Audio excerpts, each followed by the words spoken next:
My husband was planning to marry someone else. He used all of the money that I had. He planned and booked his secret wedding hall, but I surprised him on that wedding day. I couldn't stand the thought of being stuck with a man who had shown such disgust at the idea of raising a child alone. His eyes, filled with a sickening glee, betrayed the fact that he had been waiting for this day. This is it, I thought to myself.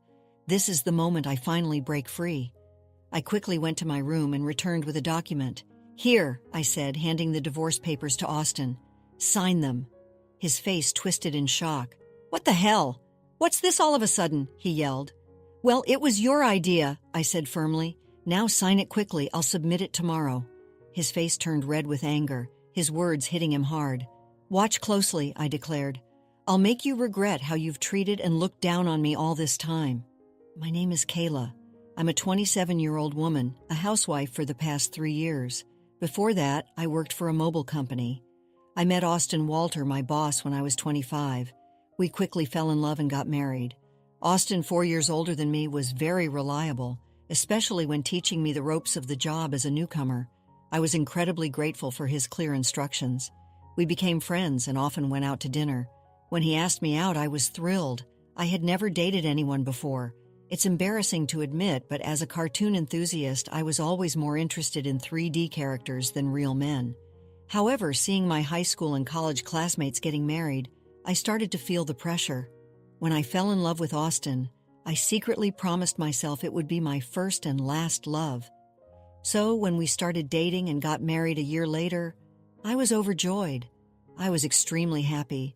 Austin was good-looking and popular among our female coworkers. I was proud to be his wife, and many congratulated us, saying things like, "Congratulations," or "I'm jealous, but I wish you happiness." I was filled with joy and couldn't imagine what was coming next. "You're quitting your job," Austin said, his voice laced with an unsettling certainty. "You're married to me now, so you'll quit your job, right?" He had informed them yesterday, the day after we registered our marriage, that I would be leaving my position. Austin surprised me with this news. "I've always wanted my wife to focus only on household matters," he added. "Don't worry, I can support both of us with my income." "But this is so sudden," I replied, shocked. Austin had never talked about me quitting my job before our marriage. I had taken my current job based on my father's recommendation, and leaving without notice wouldn't be right. I wanted to explain this, but Austin's eyes silently warned me not to argue. Instinctively, I kept quiet. "I should have told you, but it's done," Austin declared. "Starting tomorrow, you don't need to go to work. I'll handle the handover." The news about starting tomorrow was so abrupt it made me feel dizzy. However, Austin's words were firm. Since he had been my boss, I couldn't oppose him. Even though I had to leave my job without a proper goodbye, I was determined to make our marriage work. Austin had entrusted me with household duties, and I wanted to meet his expectations. I worked hard at household chores, preparing meals, and focusing on Austin's favorites. Although Austin ate without commenting on the taste, I longed for a word of appreciation. After quitting my job, I was no longer recognized by anyone. One day, Austin asked, "Is my jacket clean? I have an important meeting tomorrow." "Yes, of course," I replied. Seeing his domineering side with some old-fashioned views, I reminded myself how lucky I was to have married him and tried to meet his expectations. With no personal income, living normally meant relying on Austin. Our relationship often felt more like that of an employer and housemaid than a husband and wife. Our married life was generally smooth until one day when I fell ill and couldn't get out of bed. I felt very tired and weak. I thought I would catch up on housework the next day. Austin entered the bedroom and angrily asked, "What are you doing? Get up and make some food." He kicked the blanket off me. "I'm sorry, I'm feeling unwell. Can you manage something for yourself today?" I explained, hoping for understanding. Instead of nodding or comforting me, Austin frowned and said, "You don't work yet. You're lying down just because you feel a bit sick. Pathetic. Get up." He kicked me again. In disbelief, I got up from the bed. I never thought he would demand housework from his sick wife. I had never imagined he would be like this before we married. Maybe it was my fault for not seeing it, but it was too much. I found myself doing chores while tears streamed down my face. Several days passed and my health showed no signs of improvement. Then I realized I had missed my period. Panicking, I rushed to the drugstore to buy a pregnancy test. When I tried it, the result was positive. Overjoyed tears flowed naturally, and I decided to share the news with Austin. When you return from work, I thought, lifting my spirits instantly. The day Austin came home after midnight was the day I chose to share the news. However, when he entered, the smell of alcohol made me nauseous. His face was flushed and he staggered as he walked. It was surprising how much he had drunk, especially without notifying me. Even though I had prepared dinner, I wanted to share the news of my pregnancy with Austin quickly. My excited emotions surged and I told my intoxicated husband, "I haven't been to the doctor yet, so it's not confirmed," I began eagerly. However, Austin's face darkened as he responded, "A child? What have you done?" His tone was harsh and unlike anything I'd ever heard before. "I don't want a child. Damn this. This is the worst. If you're going to have it, raise it yourself," he said. His harsh words shocked me. He rudely stripped off his clothes and headed to the bathroom. It was unbelievable. I couldn't understand why he would make such irresponsible comments about our baby instead of being happy. The happiness I had felt moments ago was immediately replaced with deep sorrow. Why would he say such things? He had never mentioned not wanting children before. We hadn't even been using contraception, so I naturally thought we both wanted children. As I hung Austin's jacket and was about to take his shirt to the washroom, I noticed something else. A piece of paper had emerged from the pocket of his dress shirt. I could tell it was a receipt because of its texture. At first I thought it was just a receipt from tonight's gathering and I was about to throw it away, but then I saw the name of the place. "Is this a motel?" My hand holding the receipt trembled. It was indeed a motel. The shock of this discovery weighed heavily on my heart. Why doesn't Austin love me, I thought. Isn't marriage supposed to be between two people who love each other? We've only been married for just over a year. How could this be? I have been lost in imaginary romances for years, never truly engaging in a real relationship. I couldn't accept this harsh reality immediately. However, the idea of Austin cheating began to make sense, and many pieces fell into place. Had Austin been using me from the very beginning of our marriage? Was he genuinely in love with the person he was cheating with, while I was just a convenient servant? All these doubts swirled in my mind. Was that why he reacted so harshly when he learned of my pregnancy? As I grappled with these thoughts, nausea set in, and I became convinced something was wrong. Yes, there's no doubt now, I thought. Perhaps the reason he made me quit my job was that his mistress worked there. Everything seemed to make sense now, as if he had married me for stability and not love. The line between reality and my imagination became blurry. Still, there was no denying the heartless words he had thrown at me after learning about my pregnancy. That day I decided to gather evidence of Austin's infidelity. From then on, his cold behavior towards me was undeniable. It was as if he couldn't forgive me for becoming pregnant. Despite knowing that I was suffering from morning sickness, he would deliberately eat smelly foods near me and nitpick my housework, forcing me to redo tasks. My pregnant body had to endure a lot, and my heart was heavy. Despite this, I continued to investigate his affair. Austin never parted from his cell phone, even taking it with him to the bathroom, making it impossible for me to sneak a peek. When I secretly entered Austin's room, it was neat with nothing incriminating in sight. He was meticulous at work, and his desk was always in perfect order. I realized it would be challenging to catch him off guard directly. I often checked Austin's pockets for evidence, like receipts, but my investigation was difficult. I thought about hiring a detective, but didn't have the money. While I was deep in thought, I received an unexpected phone call from my father. "Hello, it's me, your dad. How are you?" he asked.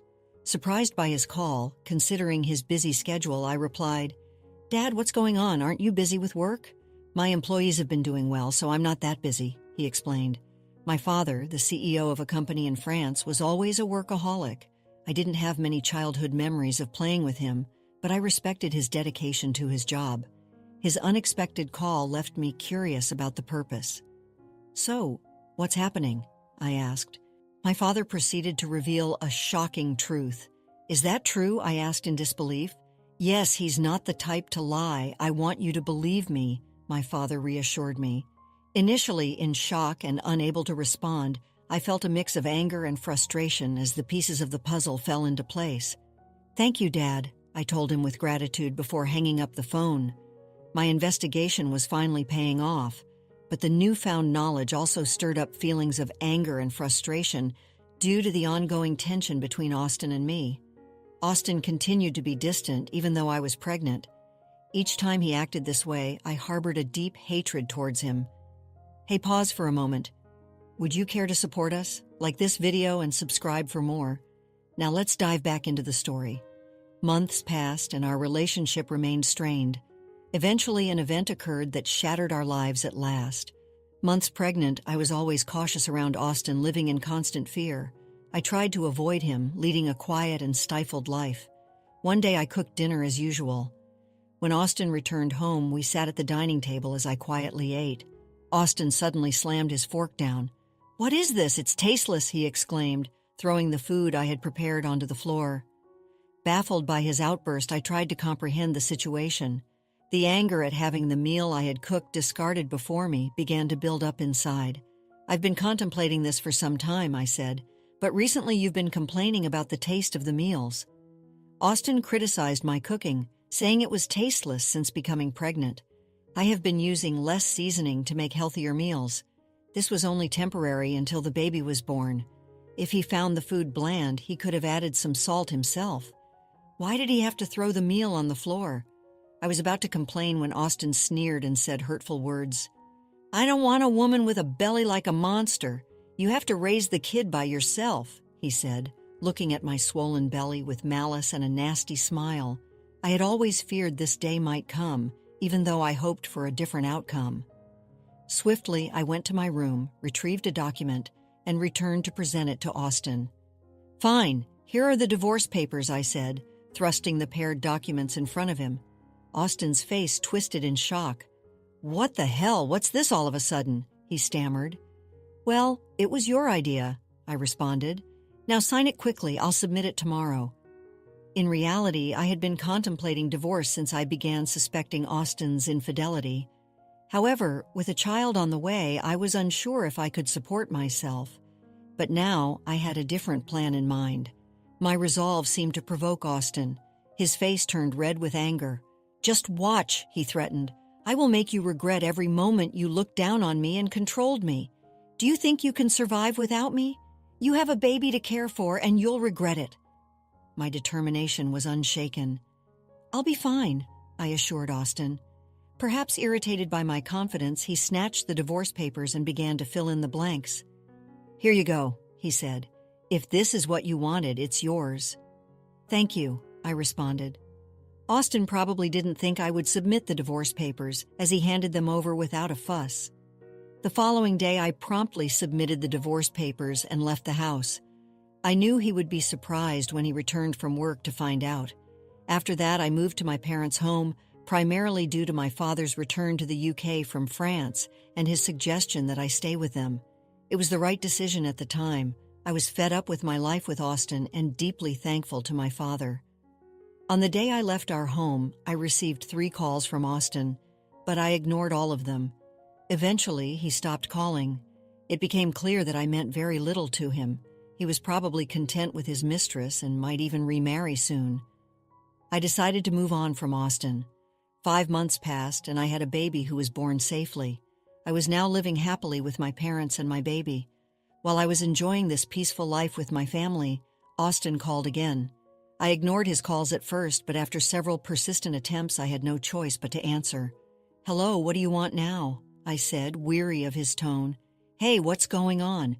Why were you on that show? And since when were you the daughter of a CEO with millions of dollars? I never knew that." Austin's voice boomed with surprise and anger. It turned out that Austin had seen a TV show that was broadcast after I returned to my family home. I had received a request from a TV station, thanks to my father's role as the CEO of a renowned global tech company. The show featured the lavish lifestyle of the CEO's family. Producers came to our house and filmed our family's lifestyle. During the TV show interview, they discussed our family's wealth, mentioning a rough estimate of $25 million. I never imagined Austin would see that show, but the power of television is truly something. "Oh, by the way," I said, "I didn't tell you that I have an asset of $45 million due to an advanced inheritance. That's why I was able to divorce you." Yes, my father informed me about the inheritance, which gave me the confidence to live comfortably even after divorcing you. Upon hearing this, Austin's reaction was immediate, and he was furious. What? That's dirty. Why didn't you tell me about this before? Half of it is mine, right? Give me the money now, he demanded. I calmly responded. Just as I suspected, after seeing the show, all you could think of was getting money from me. Gifts from parents are not included in property distribution. Are you forgetting your own mistakes? Austin was puzzled and asked, "What are you talking about?" I continued, "I'm tired of your anger, Austin. You called me yourself. You should know you can't blame me for what you did. You cheated, didn't you? With your new wife, who's a junior from your company. You started dating her even before our marriage." Austin was shocked by the information I got from my father. I finally had the upper hand. "Did you think I wouldn't find out?" I asked. "My father has many contacts in your company, and one of them informed me about your affair. I've never mentioned it, but I'll be demanding child support." Austin, still in denial, protested, "Stop kidding. Why should I pay child support? It's all because of you, right? You got pregnant on your own and slacked off with household chores. It's all your fault." Hearing Austin blame me without apologizing for his own mistakes was beyond belief. I couldn't believe I was ever married to someone so lacking in common sense. I truly felt it was the right decision to leave him. "Austin, I'm broke," he pleaded. "My wife spent all the money I earned, and now I'm in debt." Hearing Austin's painful excuse, I went from anger to sheer disbelief. I never wanted to deal with such an unreasonable person again. With that thought in mind, I firmly gripped my phone. "What are you talking about? Do you even realize how ridiculous you sound? I never want to deal with you ever again. I'll have my lawyer handle the matter of child support. Never call me again, and you will not see the child anymore. Goodbye." "Hey, wait," he called out, but I quickly hung up the phone. Afterward, I blocked Austin's number and took a deep breath. It's over now, right? I won't get any more calls from Austin. I no longer want him disrupting my peaceful life. Just then, I heard my baby crying from the other room and rushed to soothe the baby. It turned out that he began paying child support every month, according to a former colleague. Austin claimed that the woman he remarried was quite a spendthrift, and he had to cover his current living expenses with debt. It seemed that because of these circumstances, Austin had tried to get a share of my inheritance by calling me. However, Austin didn't get a penny from me. Now, his expenses were greater than his income, and he was struggling. Either he felt things were falling apart, or he couldn't stand being looked down upon by his colleagues. What's more, he made the mistake of starting his job search only after leaving his current company. This resulted in him being forced into a life of poverty. Hearing this from a colleague didn't move me at all. I thought he deserved all the hardships. The harsh words and cold demeanor he showed me will never fade from my memory. I sincerely hope he gets what he deserves. Meanwhile, I'm enjoying being a parent with the help of my parents. My baby is growing up healthy and happy. I feel supported and loved in my family's home, and I no longer have to worry about financial issues. My father, who is a successful CEO, mentioned that he wanted to pass on the company to me. This news was both surprising and motivating. I realized that I needed to prepare myself for the responsibilities that would come with running a company. My father has always been a hardworking man, and I wanted to make him proud. So I started learning more about the business, taking on small tasks to understand how things work. I knew it wouldn't be easy, but I was determined to succeed. Living with my parents has given me a chance to rebuild my life. I feel more confident and ready to face the future. My father's faith in me has inspired me to aim high. He believes in my abilities, and that belief has become a source of strength for me. Every day, I work on balancing my role as a mother and my preparations to take over the company. It's challenging, but I find joy in every moment. My baby's laughter and my parents' support keep me going. I am grateful for this second chance at life, away from the toxic relationship with Austin. I often reflect on my past with him. His betrayal and cruelty hurt me deeply, but they also taught me valuable lessons about strength and self-worth. I have grown from that experience and emerged stronger. I am now focused on building a bright future for myself and my child. The pain of the past is slowly fading, replaced by the hope and excitement of what lies ahead. I am determined to create a happy and stable life for my child, with my family by my side. I know I can achieve anything I set my mind to. Looking back, I see that leaving Austin was the best decision I ever made. It allowed me to find myself again and discover my true potential. I am no longer the scared, uncertain person I once was. I am a strong, capable woman, ready to take on the world. In the end, I hope Austin realizes the consequences of his actions. As for me, I will continue to move forward, embracing the opportunities that come my way and making the most of every day. I am ready for whatever the future holds and confident in my ability to overcome any challenge. After experiencing the full journey of our story, we'd love to hear your thoughts. How did the story resonate with you? Don't forget to like, subscribe, and stay blessed. Thank you for watching and see you in the next story.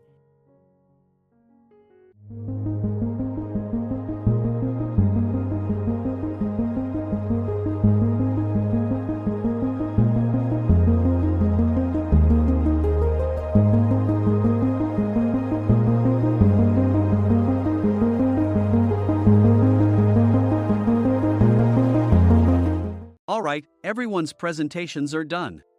Nick, the manager, said as he tried to move the discussion forward. Excuse me, I haven't. I recently found out something. Nick interrupted me and began to speak. There's apparently someone in this department who didn't graduate high school and is just a part-timer. Meetings should be for employees only. Absolutely right. His lackey, Mike, of course, agreed with Nick. I'm leaving. After leaving the meeting room, I started to shut down my computer. I noticed that an email had arrived, not in my personal inbox, but in the company's shared email.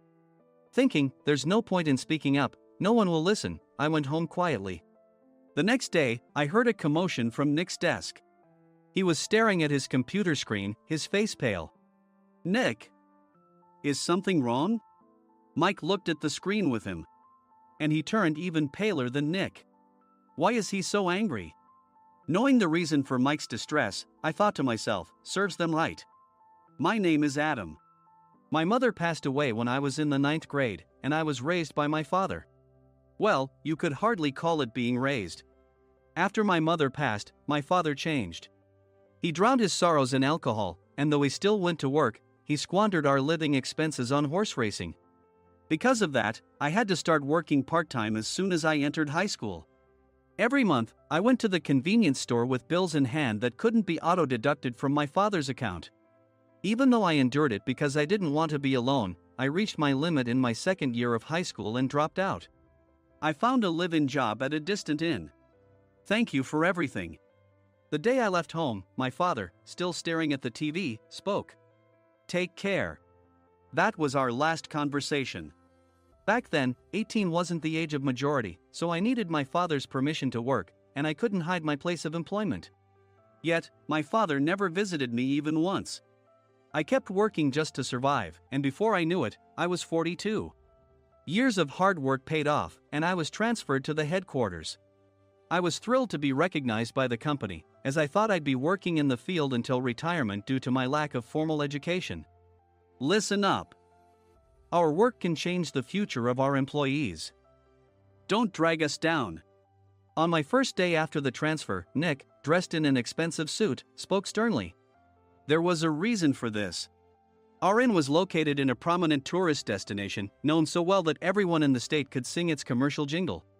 At its peak, we had 5 locations within the state. But that was long ago. Due to financial difficulties and aging facilities, only the place where I had worked for many years and the original establishment remained.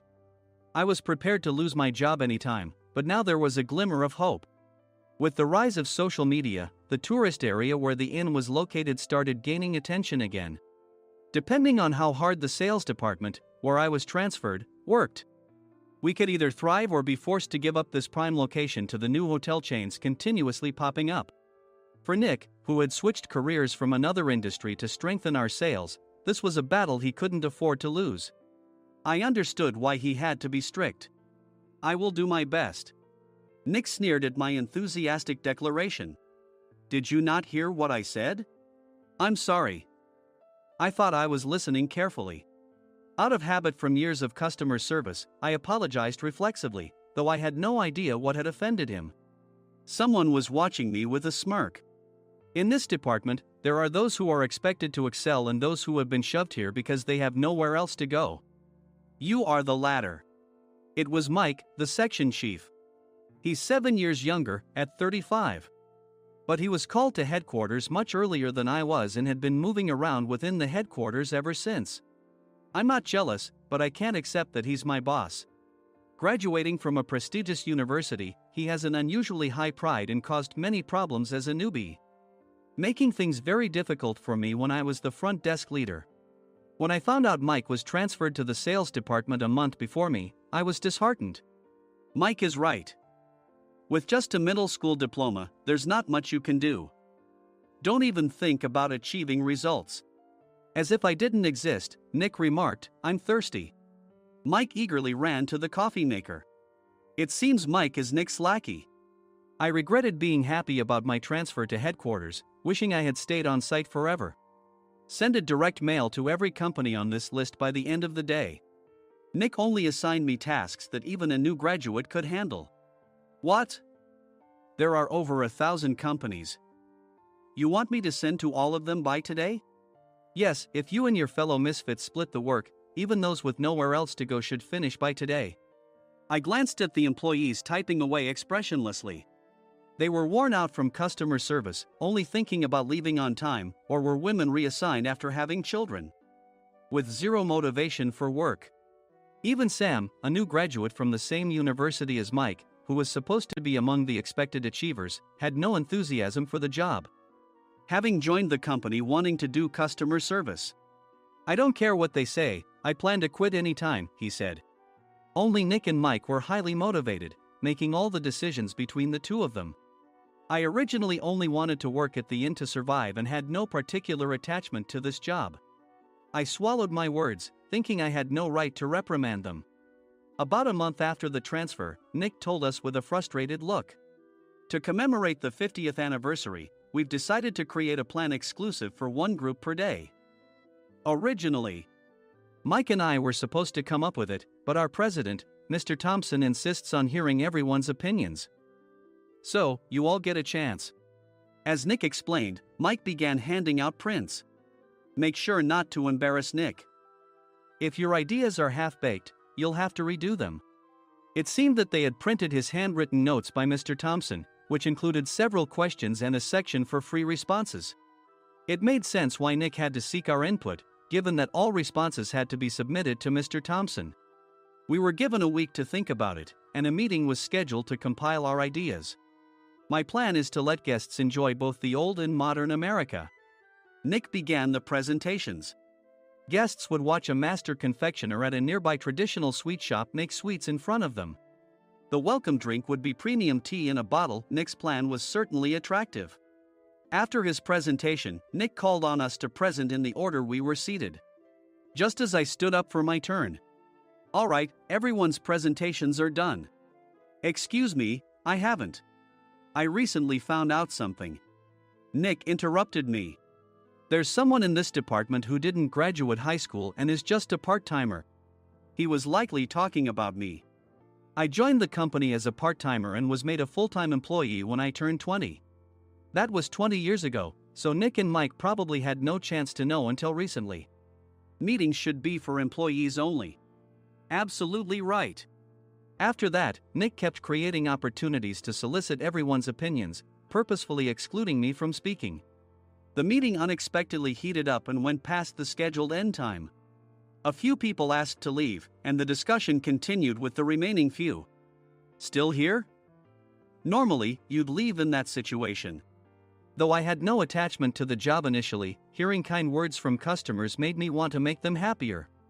For someone like me, with nowhere to go, the inn was my home and customer service was my life. I felt pathetic about my current self. I'm leaving. I left the conference room and started shutting down my computer. I noticed an email had arrived, not in my personal inbox, but in the company's shared email. Thinking no one would listen to what I had to say anyway, I quietly went home. The next day, while preparing the DM as instructed, I heard a commotion from Nick's desk. In his haste to stand up, he hit his knee on the desk. He stared at his computer screen, his face pale. Nick! What's wrong? Mike, thinking he should be the first to rush over, approached Nick while still wearing his coat. He peered at the screen with Nick. And he turned even paler than Nick. Why is he so angry?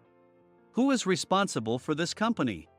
Nick, more irritated than ever, asked, and Mike answered without checking. Probably Sam. Sam wasn't there because he was attending a morning training session for new hires. Nick gave up on getting angry and returned his gaze to the screen. They were looking at an email that arrived right after the end of the working day yesterday. Apparently, no one, including me, had checked it before leaving.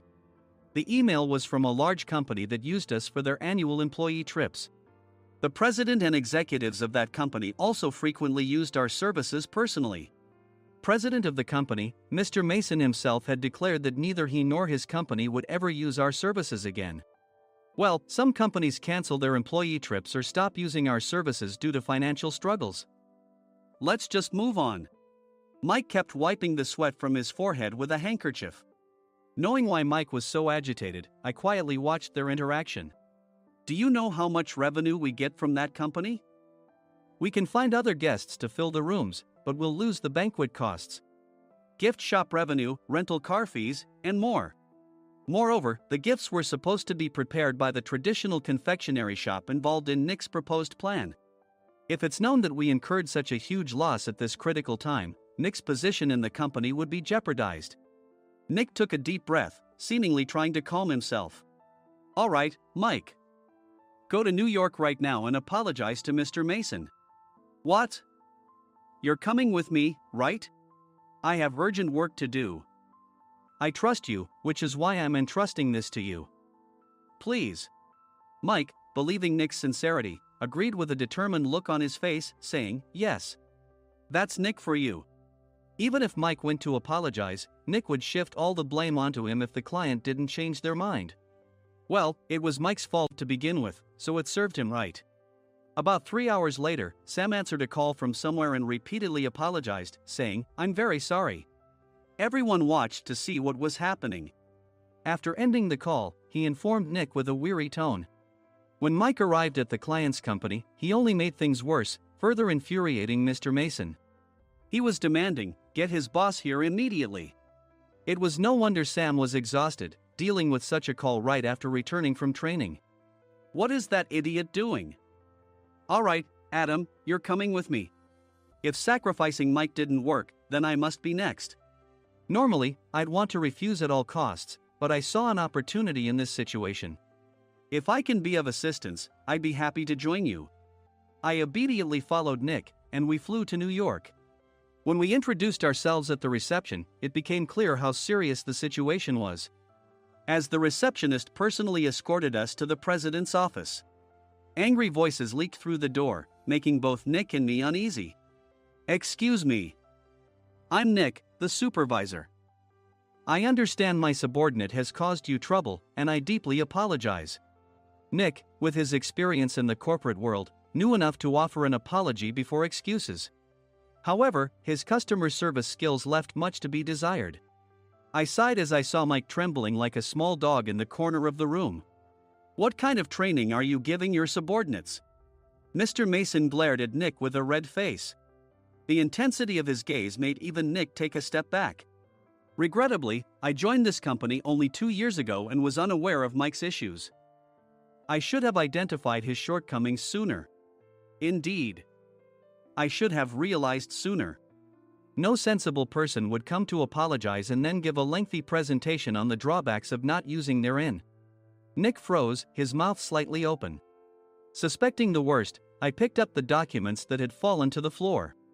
It seemed Mike hastily prepared these documents on the plane, listing the disadvantages.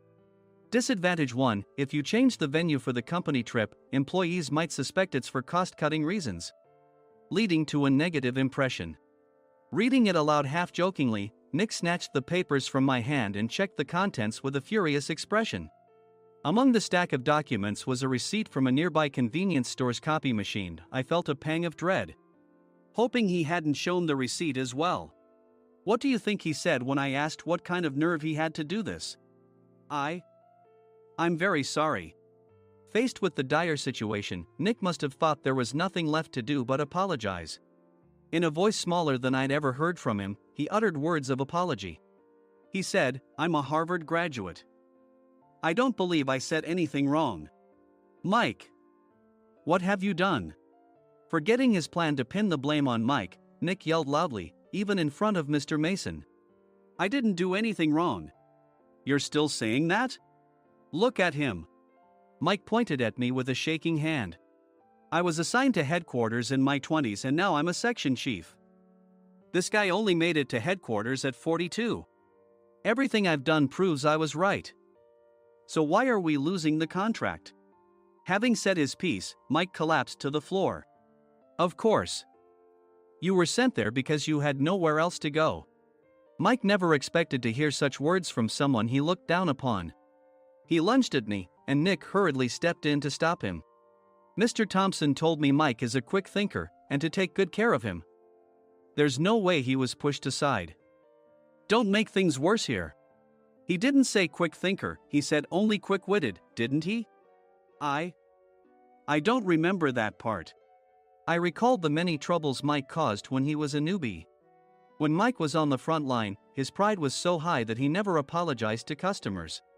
Customer service, especially in our job, doesn't work alone.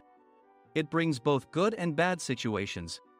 If the front staff or housekeepers made mistakes, or the cleaning company didn't properly clean a room, one had to apologize to the customers regardless of personal fault.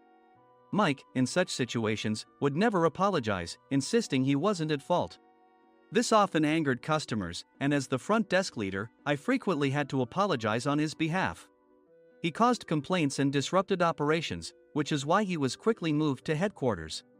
In departments where he didn't interact directly with customers, his quick thinking was beneficial and things went well. But it seemed his flaws were starting to show. Corporate reservations are supposed to be entered into the system by the sales representative. But a quick check yesterday revealed that more than 10 items were missing from the client's reservation. The handover document clearly stated what needed to be prepared. Why didn't you enter it into the system? Why do we have to give them special treatment?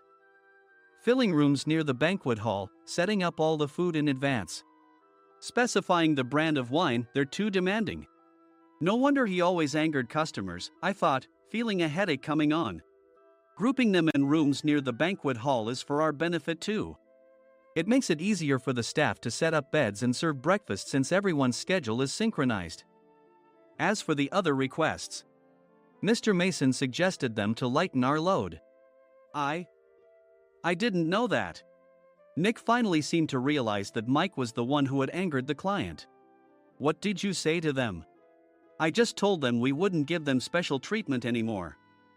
We shouldn't waste effort on things that don't bring in money.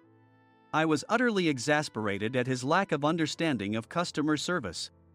Of course, we shouldn't comply with unreasonable demands.